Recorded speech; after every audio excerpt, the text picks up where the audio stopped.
पुरानी सोच वाली बुआ जी।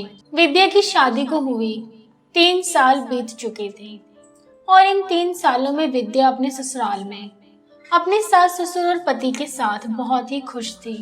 लेकिन एक दिन फिर बुआ जी आई जो कि बहुत ही पुराने विचारों वाली थी। वे ऊंच नीच में भी बहुत माना करती थी और उनके घर में आते ही सब उथल पुथल मच गया।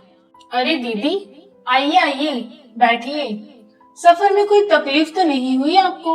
विधा की सास निर्मला जी बोली। नहीं, सफर में कैसी तकलीफ, राम नाम लिया और सफर काट लिया। चलिए ठीक है, अच्छा हुआ।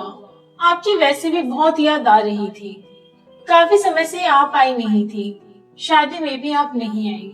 लेकिन अब तो विधा बहू भी है तो आपको इस घर में कोई तकलीफ नहीं आएगी। पर जरा विधा बहू से तो मिलाना।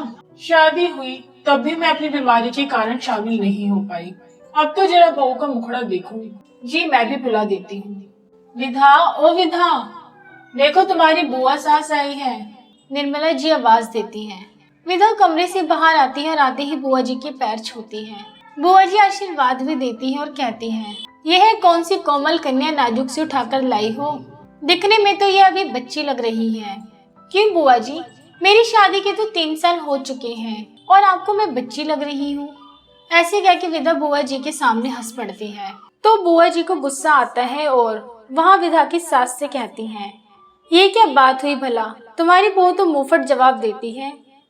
अरे क्या जीजी, माफ करना, आजकल की बहुएं हैं और मैंने इसे कभी बहू नहीं बल्कि एक बेटी ही माना है।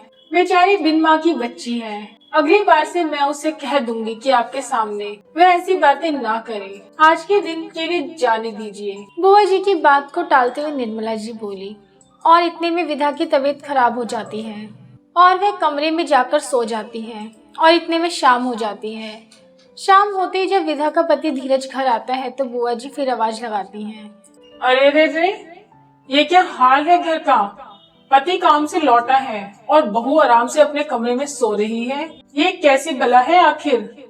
बुआ जी कहती हैं। सास विधा को आवाज लगाती है, बहू धीरज, सबके लिए जरा चाय तो बनाकर लाओ।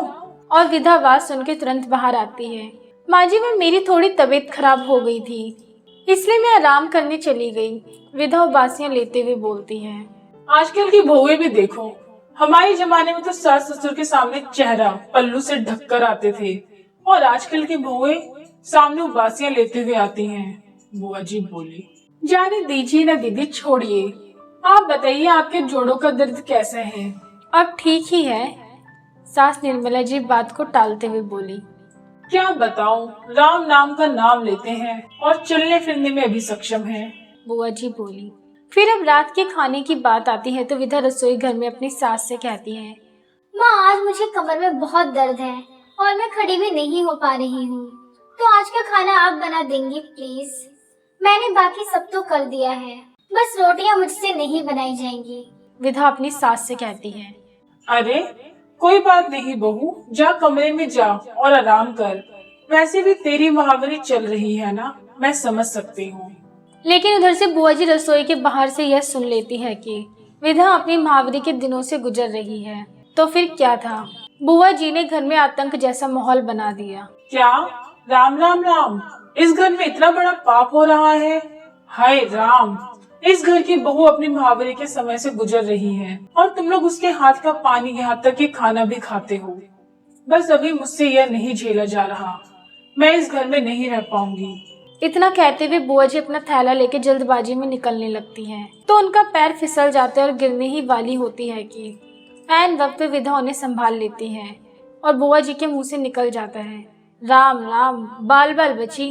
देखा, पाप का असर शुरू हो गया है बस। पर बुआ जी, आपको तो विधा ने ही छूकर बचाया, धीरज बोला। और ये कहते हुए विधा के पति की हंसी निकल जाती है और बुआ जी अपना मुंह टेढ़ा कर वापस घर के अंदर चली जाती है। दोस्तों, अगर आप इसी तरह की कहानियाँ देखना पसंद करते हैं तो हमारे चैनल सोशल कार्टून कहानियाँ को सब्सक्राइब करें।